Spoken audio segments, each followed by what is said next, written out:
శ్రీ కనకదుర్గ జ్యోతిష్యాలయం జ్యోతిష్యం చెప్పబడును. ప్రేమ సమస్యలు, పెళ్లి సమస్యలు, భార్యాభర్తల గొడవలు, విద్య, ఉద్యోగం, వ్యాపారం, కుటుంబ ఆర్థిక సమస్యలు, నరదిష్టి, నరఘోష సమస్యలు, సంతాన సమస్యలు, స్త్రీ పురుష వశీకరణం, గ్రహ సమస్యలు, బాలగ్రహ పీడకలలు, ఎటువంటి సమస్యలకైనా 100% పరిష్కారం చేయబడును. అన్ని విషయాలు ఫోటో చూసి ఫోన్లో స్వయంగా చెప్పబడును. గురువు గారికి నమ్మకంతో కాల్ చేయండి. గురూజీ రామరాజు 9000442025.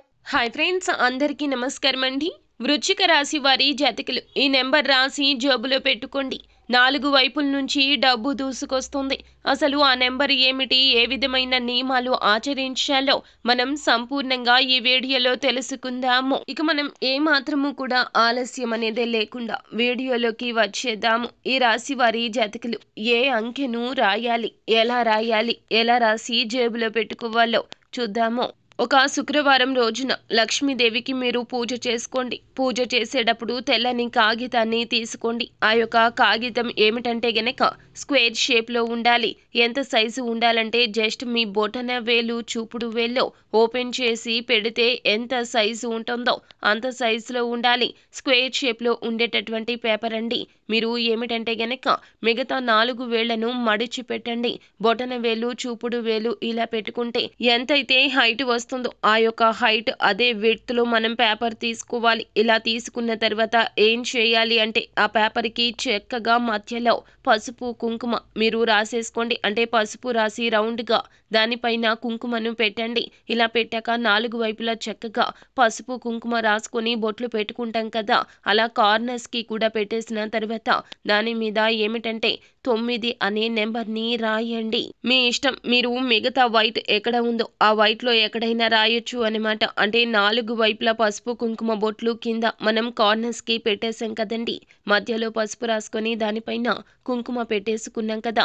ఈ యొక్క 9 నెంబర్ ని ఎక్కడైనా రాయొచ్చు. మామూలుగా మనం 9 ని ఎలా రాస్తామండి, ఒక రౌండ్ డీని తిరగేస్తే ఎలా ఉంటుంది, ఒక రౌండ్ రాసి దాని పక్కనే ఒక గీత పెడతాం కదా, అలా కాకుండా మనం 9 ని మరొకలాగా రాస్తాం. అంటే ఎలా అంటే చక్కగా కింద నుంచి సర్కిల్ గీసి పైకి వచ్చిన తర్వాత దాన్ని ఆ లైన్ కి యాడ్ చేస్తాము. అంటే ఒక రకంగా 6 తిరగేసినప్పుడు ఎలా ఉంటుందో అలాంటి 9 ని రాయండి. అలా రాసిన తర్వాత ఈ 9 అనే నెంబర్ ని చక్కగా ఆ పేపర్ మీద రాసి ఆ పేపర్ ని ఏం చేయాలంటే జస్ట్ 4 మడతలు వేయండి. అంటే దాన్ని నిలువుగా ఒక మడత, అడ్డంగా ఒక మడత వేసుకోండి. అలా వేసుకున్నాక తీసుకొచ్చి మీ పూజ గదిలో పెట్టండి. పూజ చేసేటప్పుడు మీరు పేపర్ని ఓపెన్ చేసి పెట్టండి. పూజ చేసేటప్పుడు అక్షింతలు, అమ్మవారి మీద వేసేటటువంటి పువ్వులు అవి చక్కగా పూజ అయిపోయిన తర్వాత ఆ పేపర్ మీద వేయండి. సాయంత్రం వరకు అలాగే ఉంచండి అమ్మవారి పాదాల దగ్గర. సాయంత్రం ఆ పేపర్ని మడిచేసి మనం చెప్పుకున్నాం కదా 4 మడతలు వేసి మీ పర్సులో పెట్టుకోండి. ప్రతిరోజు పర్సులో 9 నెంబర్తో ఉన్న ఈ పేపర్ని క్యారీ చేయండి. కంపల్సరీ క్యారీ చేయాలి అన్నమాట. ఇలా చేయడం వల్ల ఏం జరుగుతుందంటే 9 అనేది పరిపూర్ణ సంఖ్య అండి. ఈ యొక్క సంఖ్య రాసి పెట్టుకోవడం వల్ల ఈ రాశి వారికి బాగా యోగిస్తుంది.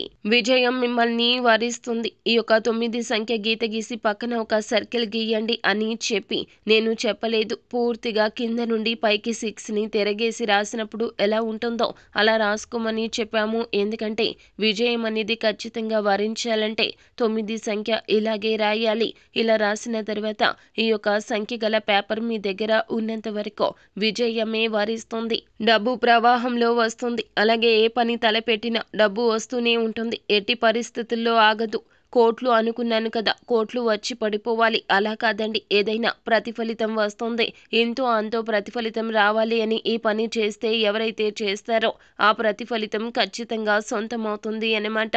కాబట్టి తప్పకుండా ఈ విధంగా చేయండి, ఖచ్చితంగా మేలు కలుగుతుంది. సో ఫ్రెండ్స్, చూసారు కదా, ఈ వీడియో నచ్చితే లైక్ చేయండి. మరిన్ని వీడియోస్ కోసం మా ఛానల్ని సబ్స్క్రైబ్ చేసుకుని ఫాలో అవ్వండి. Thank you.